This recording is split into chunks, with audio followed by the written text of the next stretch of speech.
When I drew the diagram out, I showed you that going clockwise was the healthy way to go through this one, and going counterclockwise is the not so helpful. So we need to reverse the cycle. If I carefully looked at how a woman can cut through the center and reverse the cycle, and how a man can cut through the center and reverse the cycle, it was very relieving to find out that it's an identical process. Step one is to notice it. You can do a whole lot more good work once you notice what's going on. So you need an increase in discernment. So keep praying for, help me to see, help me to have eyes to see and ears to hear, eyes to see, ears to hear whenever Satan's involved. Then it'll take some military practice for you to do the first steps of retreat and regroup. We just had the Super Bowl, and each one of the teams is doing their annual retreat and regroup. It's really vital that they do that in very careful detail so that they can rely on that information between games and then between plays. And during the retreat and regroup, what we're going to be focusing on is identity and purpose. Let me try my hand at being a girl for a second. So here I am, minding my own business somewhere over here in the chart, and I'm just observing the guy who's supposed to preside, provide, and protect. Instead, he's using fight, flight, and freeze. I'm experiencing that this is scary for me. Now that Achilles heel is opened up, Satan starts to add layers to it. As far as I can tell, with almost every woman I've met, there's the original fear, and then the layers start coming quick. Well, he could be doing this, and he could be doing that, and this could be happening, that could be happening, da da da da. Then we notice it, and then we just, with practice, we speed it up. We often will use the terms, I can feel the spin. Right, what do I do first? I need to retreat and regroup.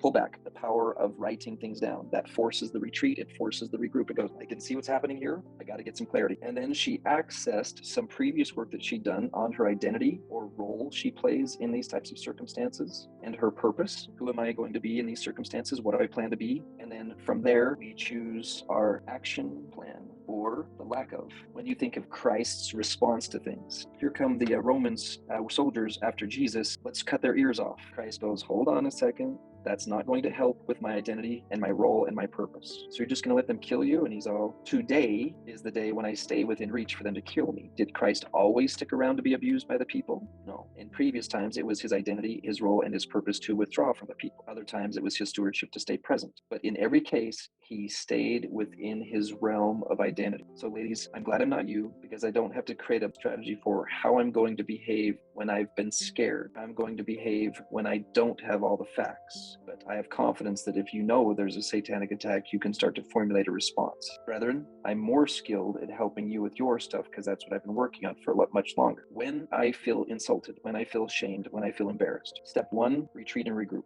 I'm going to quickly run to my retreat and regroup where I already have a plan. And in my world, just like in a military situation, do not slide into the animal brain of fight, flight, freeze. Do not panic in the same way that you wouldn't on a battlefield. Step two, what is my identity and purpose right now? I have a woman coming at me. I have someone mad at me. I have someone scared. I have someone throwing emotions at me, and it's starting to quote unquote trigger my insult instinct. What is my identity and my purpose? Now, I must admit, in my therapy office, this is way easier because my identity is so clear in my office. I've got someone yelling at me, you've ruined my kid. I retreat and I regroup and I go, Maurice, what is your identity? What is your purpose? What is your role? I'm going to be calm. I'm going to be clear. I'm going to settle my feet. I'm not going to attack. I'm not going to run away. I'm not going to freeze. You know you're succeeding when you're back to presiding in a righteous way, providing and protecting no matter how much insult, shame, or embarrassment you have felt. And ladies, you may need to nurture from a distance because the person actually is dangerous, so you have to discern. So imagine if both the husband and the wife get this right. Imagine if for 3 seconds or 3 minutes, he catches himself feeling insulted, she catches herself feeling fear and panic that's starting to come out in some form of anger. They both retreat and regroup. I need to get a drink of water. I need to go for a walk. I need to brush my teeth.